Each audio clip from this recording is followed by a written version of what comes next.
Hi, everyone, and welcome to Risk and Reward, Data Strategy for Construction. Thanks for being here. I'm David Kennedy, the editor of OnSite. First off, I want to thank our three panelists for joining us today. It's been an exceptionally busy start to 2021 with the continued work to keep job sites safe and the ramp back up to meet strong demand coming out of the pandemic. And we really appreciate their taking the time out of their busy schedules to be here with us today. I also want to thank Autodesk Construction Cloud and GC Pay, the sponsors of today's panel, for making this discussion possible. Before we get started, just one quick housekeeping item.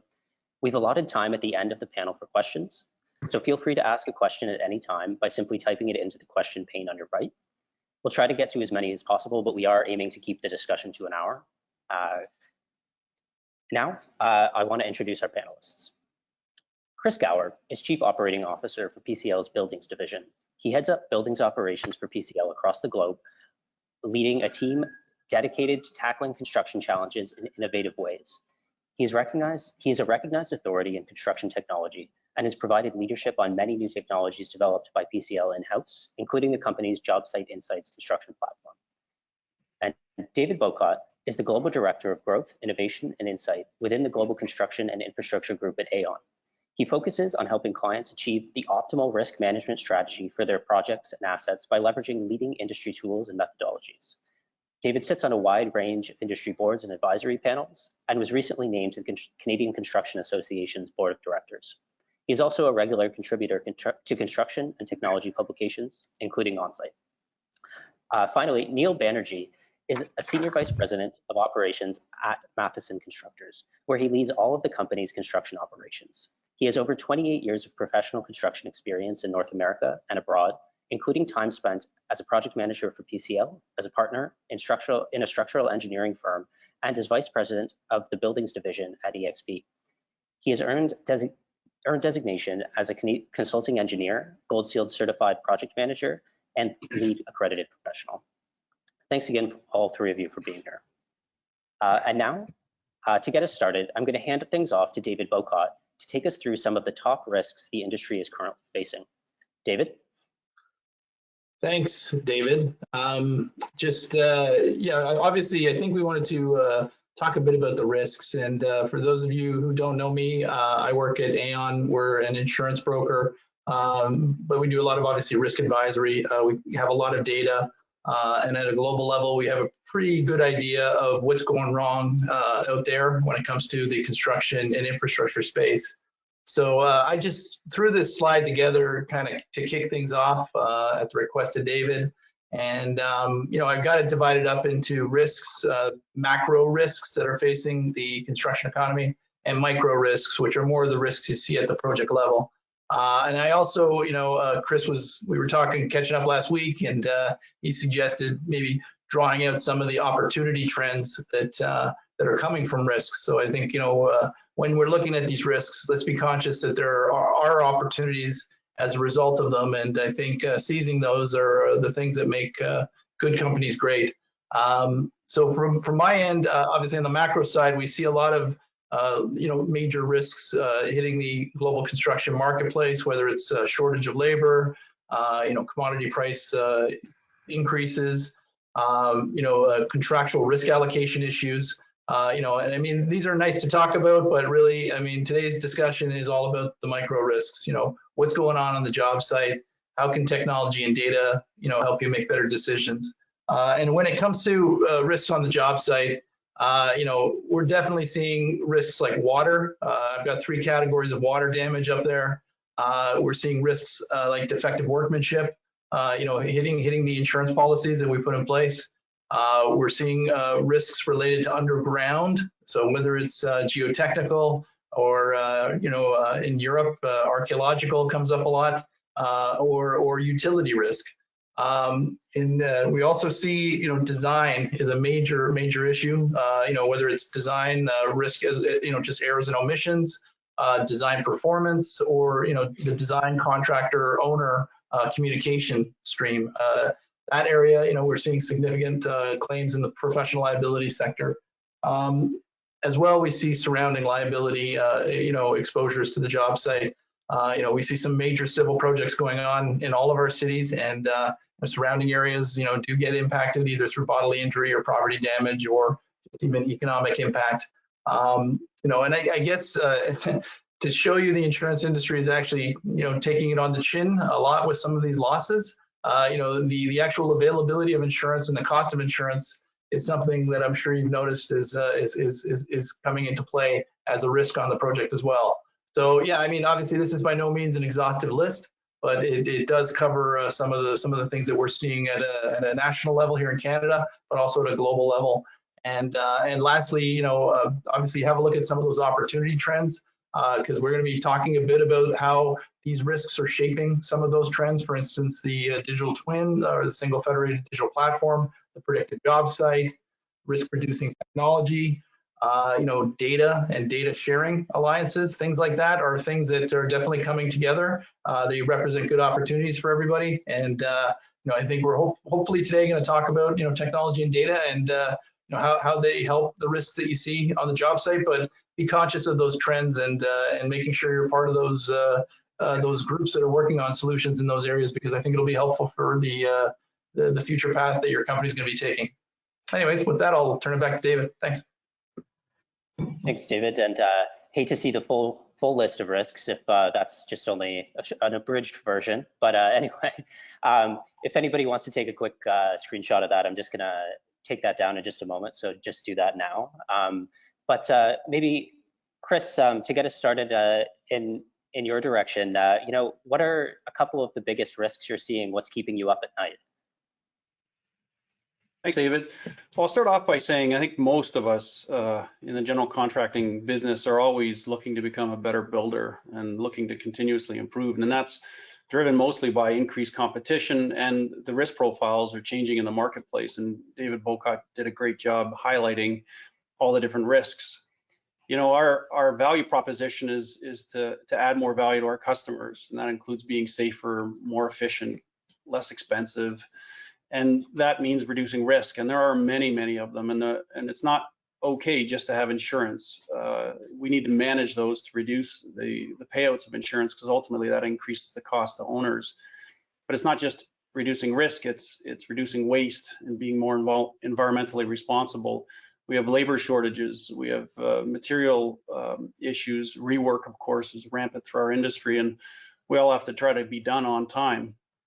I think technology is an exciting time. Probably the most exciting in my career right now is that technology can provide solutions, real-time solutions, insights to solve the current problems. And you know, I'm going to focus much of the sort of solutions that we're deploying at PCL on Internet of Things, IoT sensors will be our primary focus. So there are a lot of risks. That's what sort of keeps me up at night, is managing through those risks.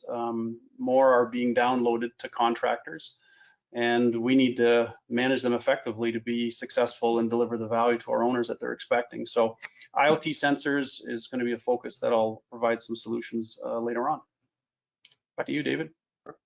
Perfect, thanks, Chris. And Neil, I know from your perspective, you said when we were talking about this ahead of time, you know, you've seen risk evolve a lot over the course of your career. So I was hoping maybe you could quickly take us through, you know, sort of where you saw things start and where we've got to today. Sure, thank you. After that first slide, I think I might want to get out of this business. Like, it really was frightening. But yeah, no, things are very exciting right now when you look at what's on the horizon and what the technology and the data can actually do for us. And you know, I've been in this business for just under 30 years, and it's, you know, I think of when I first started. And when I first started, I was a field engineer up in Thunder Bay, and I was, you know, tracking concrete strengths. I was tracking piling progress, throwing in temperature sensors. When I say sensors, thermostats underneath tarps to measure the temperature at night. And we'd come by in the morning and see, you know what, it would track the low point and the high point of the temperature, so we could see, you know what, if we had a problem or not. But you know, we would discover that problem at 7 in the morning when we went and checked the temperature. You know, we were recording a lot of data back then, and it was all on paper. It was done in logs and it was filed. But the data was there. And then the next real significant progress that I saw in my career was, we started moving to a centralized like project management software system where, it was a ball in court. Emails were now being more and more used, less faxes, and all the information was centrally collected. And then shortly after that, in around mid 2000s, BIM starts to take traction. And now all of a sudden, we're into a situation where there's all sorts of new data and information available. How that gets implemented on a site is still trying to be figured out in the industry. People are starting to model before they build, avoiding a lot of problems. And then the next real step that I noticed was, the introduction of mobile devices. The iPad gets invented in 2010. Shortly after, now all of a sudden, instead of entering data on a piece of paper, it's now being directly inputted one time from a tablet or whatever into a centralized location. And then comes the cloud. So now all of a sudden, all that data is being collected in one spot where it's completely accessible no matter where you are. And that's kind of where we're at now. We've introduced a whole bunch of analytics. So I can come into my office and I can see all sorts of KPIs, and I'll know right away if a project is behind schedule because we're measuring our cash flow versus our schedule. Are we 50% billed, but we're only a certain way through the schedule? So that's a problem, right? So we can kind of see where we're at and identify some of those schedule risks and also our financial risks too, right? I can come in and see, on a certain job, we have a whole bunch of outstanding changes. That's an issue for us, right? So having access and instant access to the financial data is really important for a business of our size. But in addition to that, there's all sorts of new opportunities from all these smart sensors that are being introduced into the industry. So it's come a long way. I see huge potential with these smaller smart sensors in the future. Embedding them into tools, for example. That's a huge opportunity. We can track maintenance requirements, perhaps avoid injuries because equipment and tools are properly maintained. All sorts of opportunities there as well. So the future looks very bright. Right.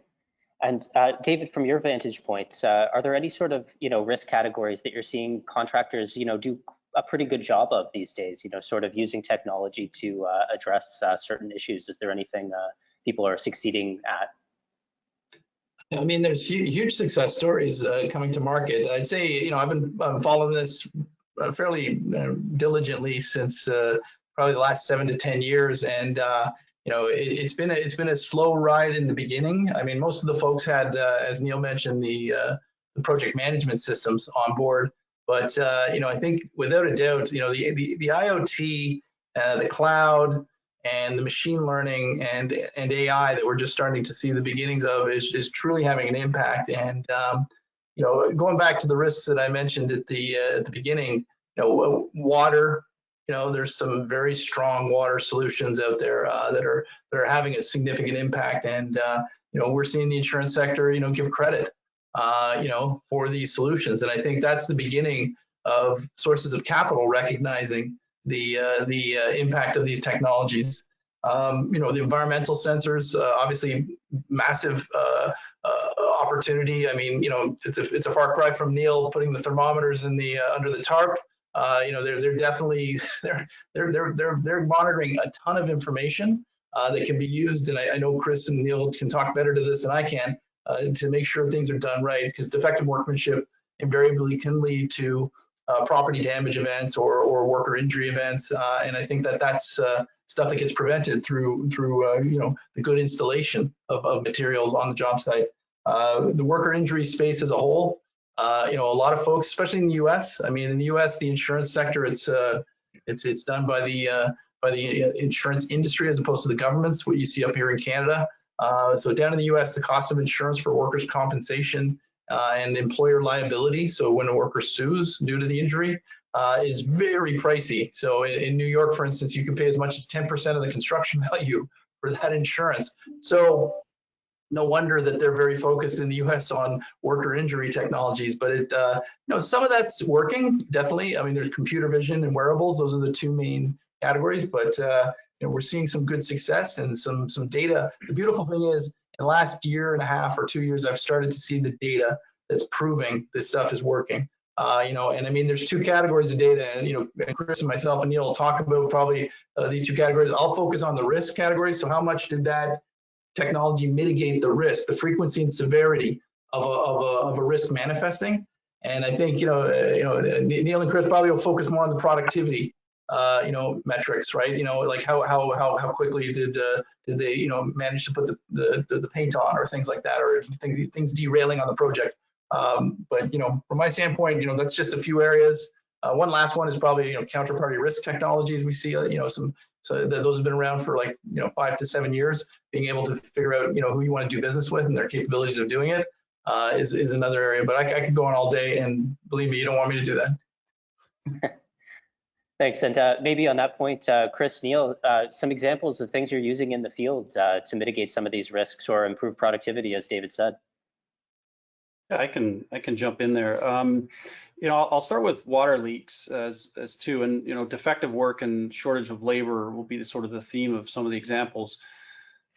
Water leaks is a devastating issue when you're building a residential condo and you're nearly finished and you have a major leak. It can cost millions and delay the project. And having insurance isn't enough, as I mentioned, because there are homeowners that are expecting to move in, and that disruption damages our brand and the owner's brand in the marketplace. We have many systems. We leverage Eddy Solutions, which is one out there exclusively, and that system allows us to do leak detection and control on our construction projects. What's interesting is these solutions are being sought after post-completion for occupied facilities because of the risk of damage through occupied facilities. So that's allowing us, and we are tracking it, and we're seeing improved results from water damage. And we expect over time, as David mentioned, that our insurance premiums will go down simply because we'll have less incidents. The other sort of big category is productivities, and the temperature, humidity, concrete curing, lighting levels, preventing material damages. Those are the things we really have to be mindful of, and there are solutions, and we're using many sensors now, and I'll just highlight a few. Neil mentioned the concrete. Well, you don't have to break cylinders anymore. You can get real-time data when concrete's cured, which means you can strip false work earlier, and you can do it with certainty, knowing it's safe. You can start a pour quicker, and that really does reduce schedules. You can prevent delamination of millwork. We find in places like Hawaii or Florida, even Toronto, if you don't maintain proper humidity levels inside premises, the millwork will delaminate, and those lawsuits are awful, with the glue manufacturer and the millwork provider, everybody arguing whose fault it is. So best thing to do is eliminate it. Painting, when can you install painting? When can you lay tile on concrete to monitor the moisture content? I mean, all these things are real, that if you don't have certainty and information, you'll tend to be conservative and delay the schedule. And I'll tell you, the one that I love that sounds so simple is monitoring the heat. Neil talked about the old days. Well, today we put a sensor on the heater and a sensor inside the space, say you're hoarding for a concrete pour. Both sensors, one will tell us if the heater ran out of gas or fuel, and the other will tell us if the hoarding came loose, and and both provide access. And if something happens at 3 a.m. in the morning, it sends alerts, allowing us to fix the problems in real time and not to have losses. So I could go on and on. We measure frost in the ground, we measure vibration. All of these things just frankly make us a better builder and allow us to reduce the risk.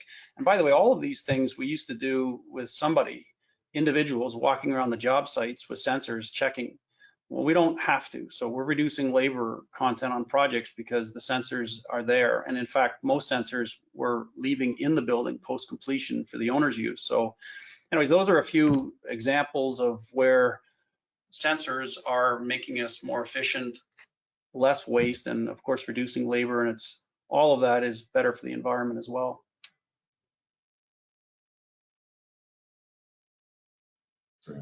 Sorry, from my perspective, you know, we've used similar type of sensors, and you know, primarily in the quality control perspective, and that's to ensure that the final product is done correctly, and avoid potential litigation or disputes down the road. So an example I would like to share is we just finished it's about a $160 million project for Voilà. It was an Ocado project, so it was a customer fulfillment center. Highly sophisticated, a lot of highly sophisticated robotic technology. The slab had to be completely flat, no curling, and there was a huge racking system inside that was being installed to support all the robotic equipment that they would sit on top. So a couple of things that were of a concern with this client was the slab curing process. So we had to put in sensors there to measure the humidity to make sure that it wasn't too dry, which would cause potential curing at the joints and at sockets. And the other interesting thing there was thermal expansion. The job was being done in the winter, and it was within an existing facility, but there's a lot of large openings. It was kind of like building inside of a building, and so we had to put sensors, temperature sensors in there to make sure that there was no thermal expansion or contraction of the steel structure that was going up inside. And you know, so all of these things really contributed to making sure that the quality of the job was there at the end, because you're talking about millions and millions of dollars of lost revenue if something goes wrong afterwards and you turn this over. So it is this technology really is a way to mitigate some of these risks. Great. And on the bigger picture, some of the bigger picture stuff, you know, on the finance side, or you know, some of the back office risks, are there any technologies, Chris or Neil, you're putting in place, or David, that you know of contractors that are using with some success?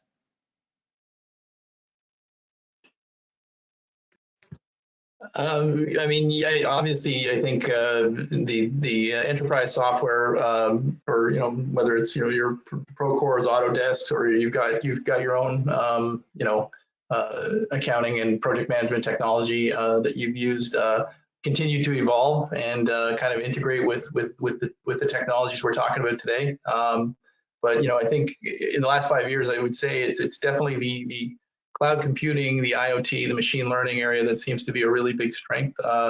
And you know, getting that data and the data that comes in from these various management systems to commingle, right? And so that you can you know, have more of that information in hand before you make a decision. So you know, what previously used to be intuitive decision based on, you know, people from the job site that hopefully they saw something, right, when they're walking around. You now have, you know, the ability to do very significant analysis around what's going on to make your decision, right? So the intuitive decision has a lot of analytics behind it, and the speed at which that analytics comes to you, both from the enterprise systems that, you know, people are using to project manage, and the IoT technologies and other sources, is accelerating those intuitive decisions, or sorry, the analytical decisions, as if it's an intuitive decision, right? So I think it's you know, from the back office, I don't know, it's more that they've integrated a lot of other technologies into their offering, I think, is probably the answer that I've seen. From our perspective, like we're finding we're utilizing Power BI quite a bit. So we have all of this data accessible. The challenge is making sure that it's clean and accurate data. You know, the old expression, garbage in, garbage out, is so true. So, you know, we have to make sure that the data is being entered correctly, and it's consistently entered. But with that data, you know, we're running analytics in the background to, analyze even from a business development perspective, certain clients, do we make money with these clients? Like how much man hours do these clients demand of us? Are our resources better spent with other clients, or type of projects? Are we more efficient in certain type of projects or others? And all of these all of this information helps us strategize on the type of work that we're pursuing and moving forward with. So a lot of this analytics is great, and we use it in all of our departments. Yeah, I just build on that, David. The Neil used the word focus with KPIs when we started, and our systems are built in house, which is a bit unique. And we've been in the cloud for probably 5 years, and we started through this master data management. I won't sort of bore everyone on the call with data and what a golden record is, but you need a very sound strategy on how to manage data, and putting it to the cloud is the first step, because then it becomes more accessible. We also did it because a lot of these major companies spend way more on security than PCL ever could, and therefore it was an effort for security reasons. But basically, all of these things, including the IoT sensors, come into one place, one single pane of glass. And if we want our people in the field to be effective, they need focus. They need to focus on what's important. And when you can aggregate all the information into one place and expose the outliers, the things people should act on and act on quickly, then we become effective as a builder. So the field data, the office data, however you want to delineate them, they have to work together, and they should. And as Neil said, and as David said, that they need to become available and accessible. And if you can get there, and it's not as complicated as it sounds by using external systems and integrating them, because most are easily integratable these days, you can get there. Right. And obviously getting there is one of the challenges that we're seeing a lot of the time. From a contractor perspective, what part of the organization should be taking the lead on this? I would say, from my perspective, internally, it's almost every department. We health and safety, a huge benefit in that department. Our business development and estimating, getting the data on, sub-trade costing and productivity and unit rates across all of our projects, and amalgamating that and averaging that out will help build better and sounder budgets for our clients, right? The financial side of it's huge. Like, you want to be able to know what kind of financial position you're in. Our bonding company wants to know that. The fact that, we have such accurate and, instantaneous information on that puts our bonding company at ease. They feel very comfortable where our financial position is. So it's really right across all departments. And then, operations has all sorts of different benefits as well. Quality control, I mentioned. We didn't even talk about point cloud and how that can be integrated with BIM to cross-check, how the accuracy of what you're building. But there's all sorts of things from an operational perspective that can help ensure quality control. So it's really, from a department perspective, it's all the departments. They can all benefit from it. Yeah, I would agree, and I sort of think of it this way: top-down leadership, bottom-up engagement. The biggest impediment with tech, especially in our business, is we're not forward-thinking as an industry, and the reason why I think we're not is that we don't get rewarded for it. Most owners won't pay for technology. They look at your BT costs and say, I'm not paying for that. So if you're not prepared to make an investment in technology, knowing that you'll benefit later through efficiencies, it won't happen. And that's a top-down leadership decision at the very highest level of the organization. I agree with Neil, everyone benefits, all the departments. And then the bottom-up engagement is so important. And I always say this is, encourage your team and then get out of the way. There are so many young, talented, tech-savvy individuals from a different generation than sort of what Neil and I and David are from. And Neil, I grew up in the same sort of lack of tech world. They're wired for this. And if you put a tool in their hands, they'll find 7 ways of using it better than what you would imagine in the first instance. So top down, provide the funding, and then get out of the way and let them use it. One thing I would add, David, to the whole, who leads, we always track new roles in the design and construction space. And without a doubt, the new role, there's a role, a chief data officer or somebody to really come up with the data architecture, because it is complicated to figure out what are all the data points you can collect. From my perspective, when it comes to data and whether it's coming from technology or human beings, it's use it to find out where the biggest problems are, and then apply other technologies to solve for those problems, and operational practices and contractual changes. Ultimately, if you know where you're suffering, that's a good place to invest money to stop that suffering. And I think, good data architecture and good data strategy, leads you down that path so that you can figure out, to Chris's point, IoT, there's so many things you can monitor now. I mean, I've seen hundreds of these different IoT devices that do different things. You can start prescribing different configurations of IoT to fit your risk profile. Where are your problems? Okay, well, here's the menu. Okay, well, here's the dinner that's made for you, right? And ultimately, you don't get indigestion. That's a really bad analogy, but either way, I'm going with it. Sounds good.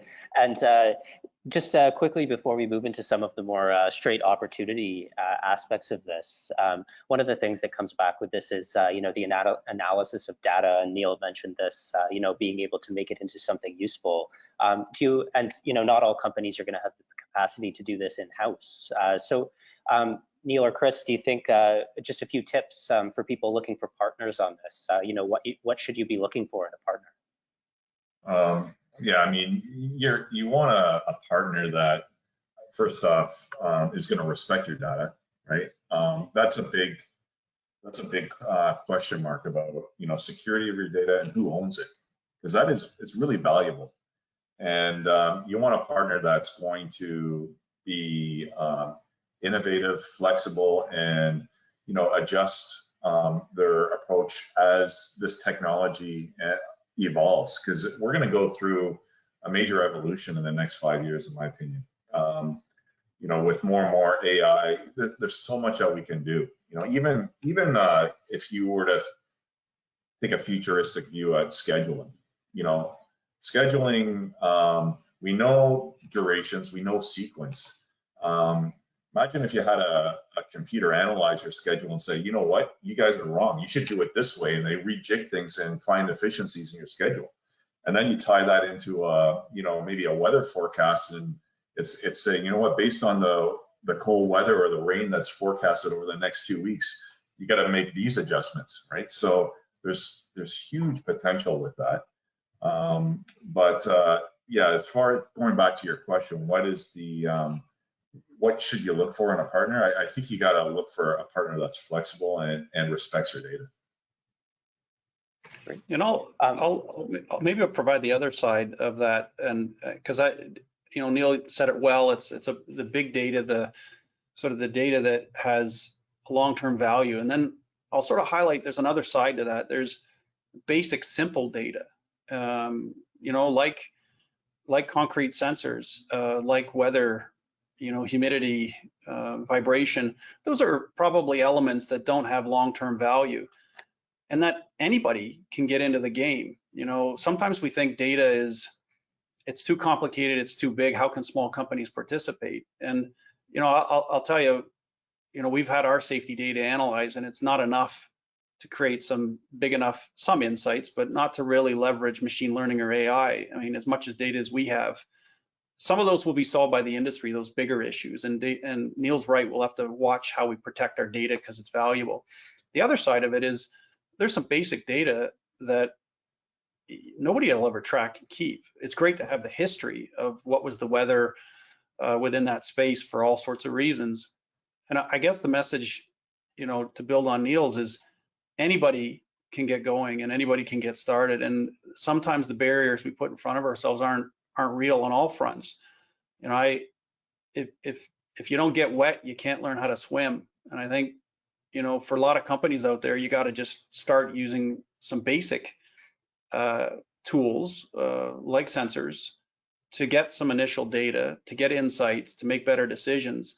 I think if you start there and then use Neil's advice on protecting your data and finding the right partners for things with a broader long-term strategy, I think you'll have a complete view of things. But that's the other side of it, is there's some basic data that isn't going to be massively valuable, but it's really valuable on the day of the job.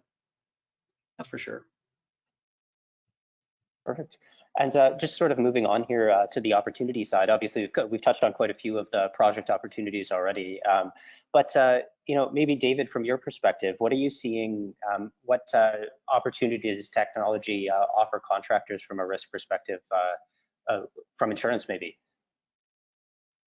Yeah, I mean, I mentioned earlier that the insurance sector is now officially all over IoT, I would say. Like I said, I like tracking new roles within organizations, and within the insurance sector, I've seen the head of IoT show up, right? So, and it's funny, the insurance sector calls it InsurTech, right? And really, it's a lot of it has to do with technology being used in certain industries, and one of the industries they focus a lot of energy on, because a lot of damage happens in the built environment, is construction tech and prop tech. And I think, obviously, the more they go down this road, the more they're looking at the impact of this technology, the more they're trying to reshape their actuarial methodologies, for proving what we're calling the mitigation delta of technology, the before and after on the data. And, I can tell you, we're seeing early signs of it, whether it's, some numbers coming out saying, water damage technologies can give you a 15 times return on investment as an insurer on the project. Okay, that's just the insurer saying, hey, we figure we've saved this much money in losses, right?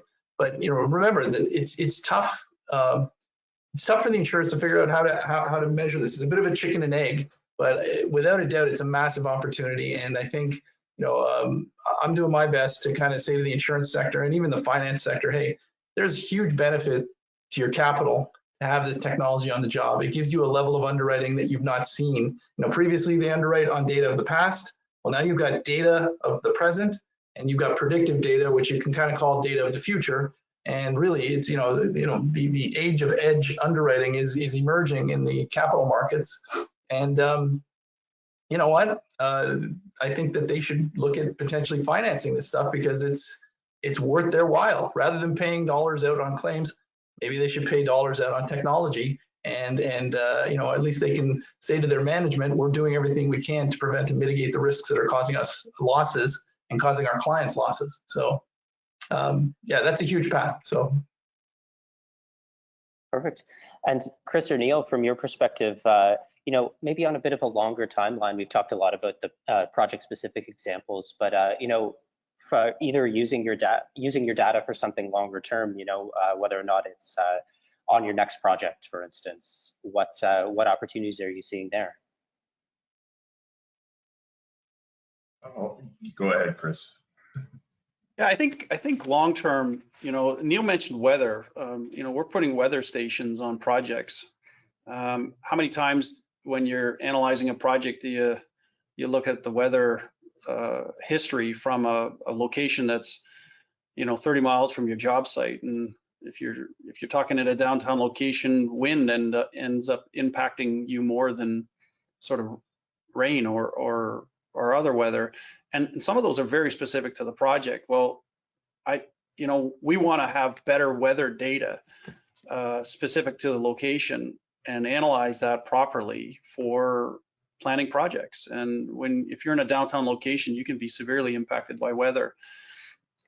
And that, by the way, is true in building bridges and civil work and other locations outside of downtown locations. So there's so many opportunities in weather to track it.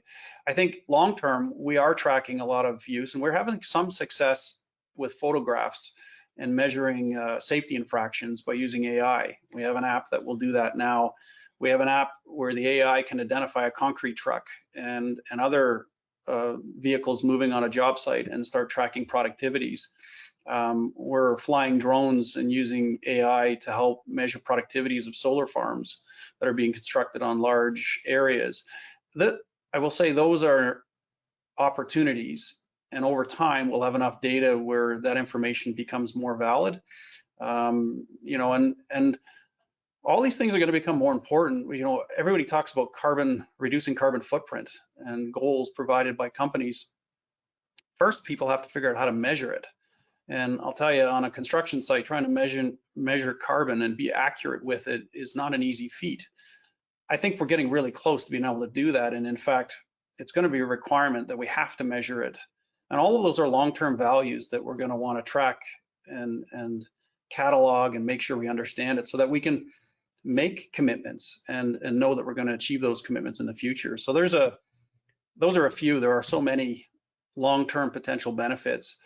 You got to start with basics today and track that data and then hold on to it for the long term, and then eventually it's gonna turn into real value. But I don't see it today as big value. I see in the next few years we'll get more value out of it. Yeah, from my perspective, it's all about building the data for analysis and identifying trends, right? So, which once you have that information, once you have the data, you can analyze it and you can make the adjustments moving forward.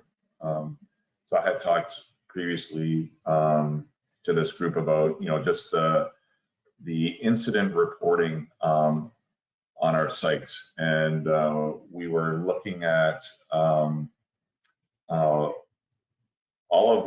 the incident reports that happen and the time of day specifically that they were happening, and we were noticing that they were happening right before lunch.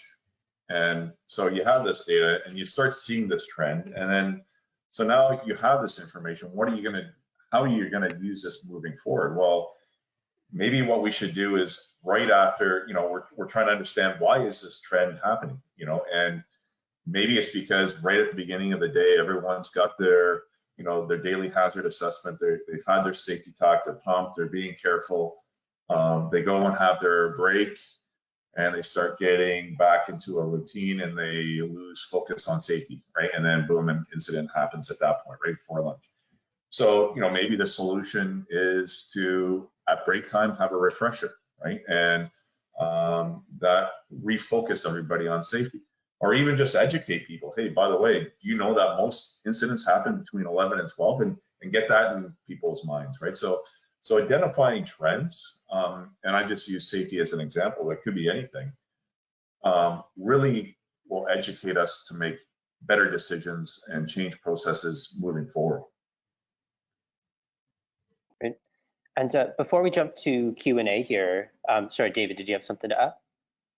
I was just going to build on Neil's point. I mean, about 5 years ago, we set up a technology assessment panel just because our clients were saying there's just so many technologies coming out and we need something to kind of vet, you know, what's good and what's bad. And, you know, we're doing our best trying to do that. But, you know, we've seen when you get a lot of data aggregated, some of the technologies are actually coming with the insights that Neil was talking about. You know, for instance, we found a company that, you know, looks at all of the data associated with using different tools, and they basically, you know, if you use an angle grinder and you use it with one hand versus two hands, your chance of injury is like 70%. And if the angle grinder doesn't have the cover on it, that 70% goes to 84% or something along those lines. And I think that's when we go back to the decision making, that's the thing going on in people's heads. If I knew that, like, and funny enough, I don't do construction. I was doing work in my backyard with an angle grinder, and I was thinking, oh God, okay, you know, and that was me. So I'm thinking, to Neil's point, if that information is fresh in your head and you used to make these intuitive decisions based on however you grew up, and you're like, oh yeah, I know how to do this.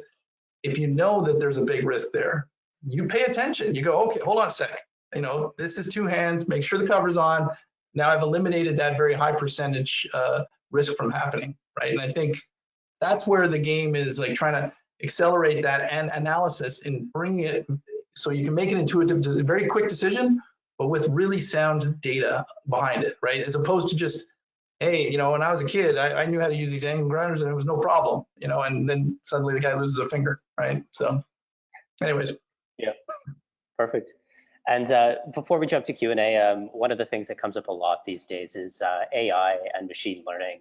So I just wanted to sort of take your guys' temperature on where you think we're headed over the next few years for AI, because obviously, as Chris just mentioned, we're kind of at the early stages. But you know, how long is it going to take, and where are we going? Well, big question, I know. Yeah, from my perspective, I think Chris hit it the nail on the head when he says, you know, you use it to identify the outliners, right? Like AI will never replace, at least maybe it will, but I don't think it will replace, you know, the human component, right? So it's going to identify potential issues that we otherwise would have to go searching for. So now it's going to pop up, you know what, we think AI is going to identify, you know what, there's potential problem here, here, or here. And then it's going to be, okay, now we got to look at it and, okay, there's a reason why that's that, or there's a reason why this is that, or, you know what, we better dive deeper into this issue. So, you know, AI, we're using Power BI right now. We're scratching the surface on it. It's going to be, you know, as we get access to more and more data, more and more devices on site, AI is going to have a bigger and bigger role in it. I think AI and machine learning, sometimes those are fancy words that are hard to put our arms around to really know what they mean. And, you know, it's really just simply about leveraging data and allowing applications process them in a way that we can't imagine. And I think, frankly, it's going to revolutionize the business as it has many, many others. And it's coming. And for us, I know our focus at PCL is we have to be in the game. We have to be tech savvy. We have to be an agile organization that adapts quickly. And we have to leverage, we have to get organized with our data, but we have to start leveraging it. And the more you're ready for it to come, the more your data is organized well, the more that you use tech so that you can have more data to analyze, you're in a better place to leverage it. And we're only playing with AI on 3 or 4 levels. We have some partnerships, which, by the way, I think is imperative because there's no way we can get there alone with the right expertise. We have great problems to solve. And I'll tell you, any AI firm out there would love to partner with people with problems that can articulate the problem so that they can find a specific answer to it. It is going to revolutionize our business, I believe, and I don't think it's going to be a long way out. I think in the next couple of years, we're going to see it being used more normal, in a normal sort of setting on a job site. Like I said, we got 3 or 4 applications now that are in use, and they're working. It sort of surprised me a little bit that they're working as well as they are. And until they get working to our satisfaction, we won't be using it sort of broadly. But those days are, I think, 1 year to 2 years away.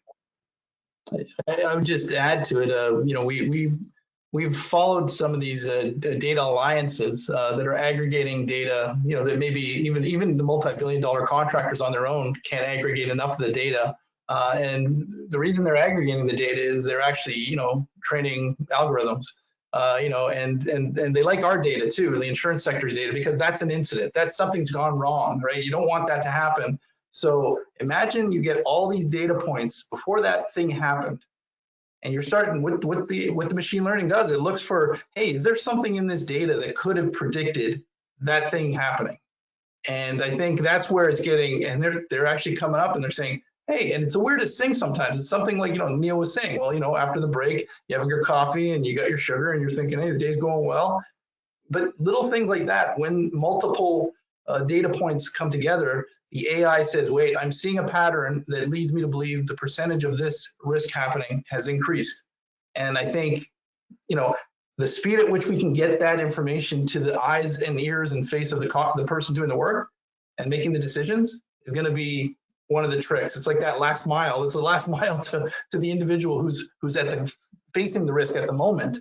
But getting that data, you know, the machine learning, I think Chris is right. It's already happening, and these data alliances are sharing, you know, 10 contractors that are $5 billion in revenue each sharing data around safety so that they can use technology, computer vision technology that predicts, when a worker is going to get injured based on the frequency of PP&E usage, the use of A-frame ladders, the use of certain tools with one hand type of thing. So you can totally see how it's going to come together, and it's already coming together. So.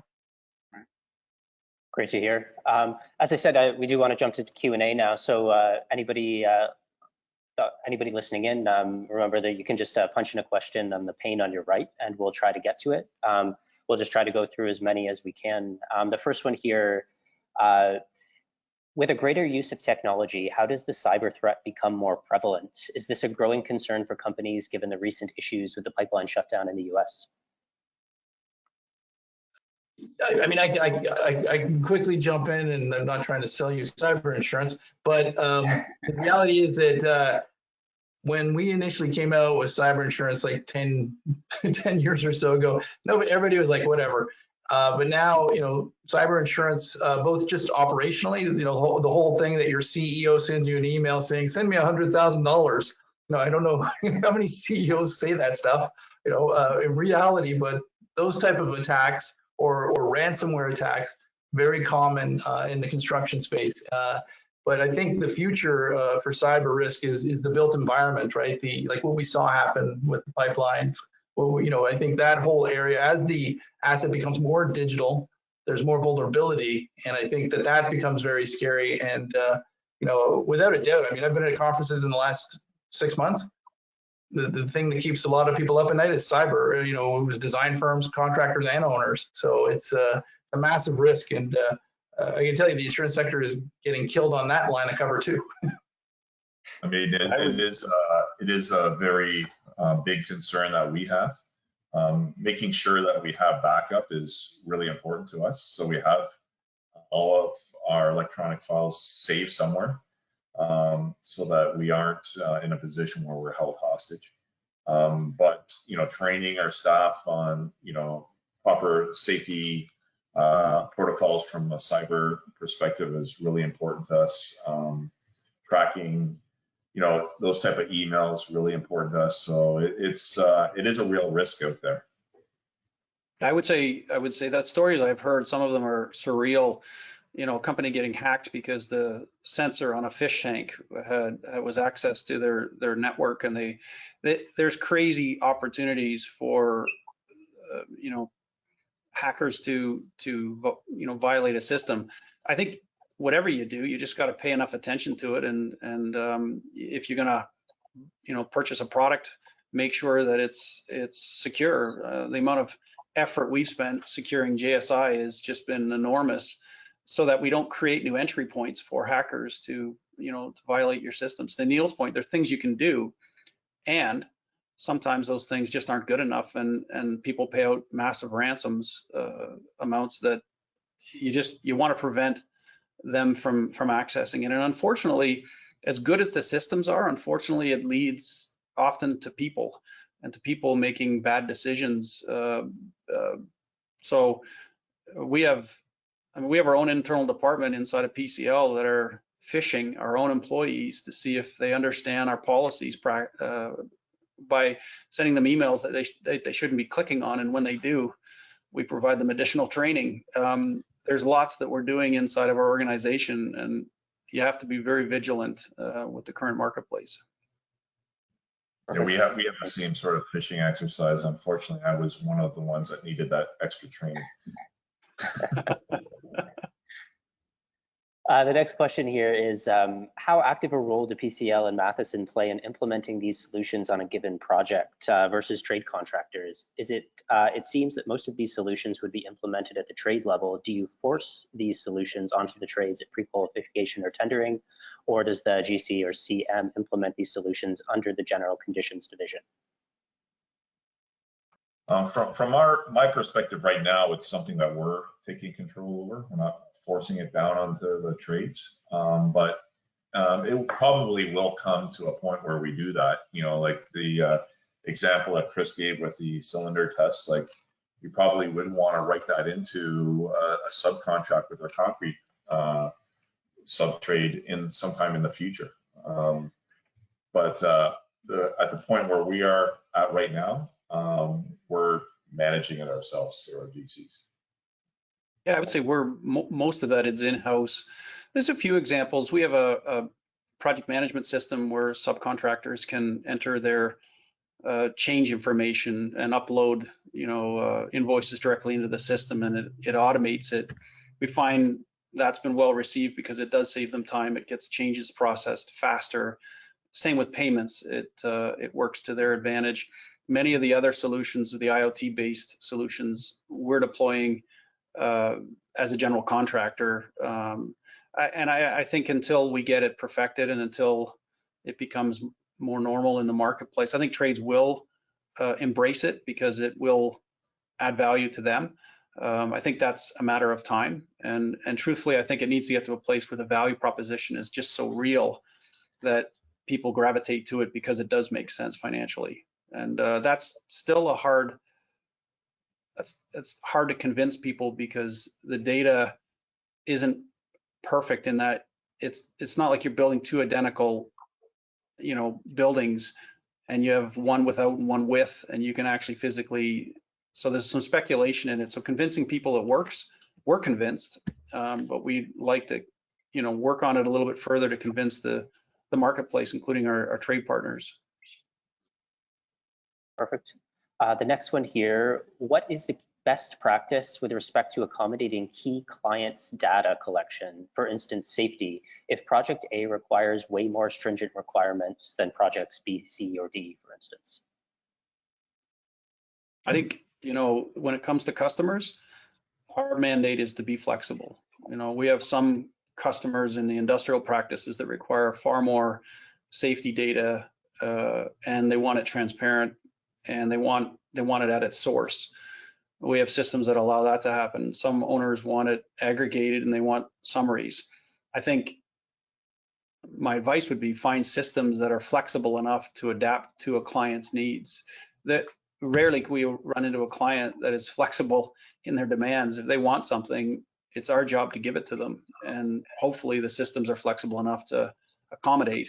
We have some owners where we've created portals. We did a really interesting study for LAWA, Los Angeles World Airport Authorities, where we aggregated data from other contractors, including ourselves, into one portal. And they had clear line of sight to every piece of data for the project. That one single pane of view is becoming important. And we do that with some of our other customers where they have real-time data on change processing or billings or progress draws. So it really depends. Our philosophy is cater to the customer's needs and wants and service them the best you can. I would tend to agree. Flexibility is definitely key, but what will naturally happen is the bar will get raised, right? So the clients that are asking more and more, you're gonna build that infrastructure to provide that, and then what's the default or the result of that is the clients that aren't demanding it are going to get it, that extra level of service, because you already got the infrastructure for it. So you're going to start to see the bar being raised depending on what the client demand is. I mean, I can just really add quickly, I know we're almost out of time. We're actively involved in a trend towards, de-siloing the phases of the construction or the built asset, right? So design, construction, and operations, and creating a federated digital data platform.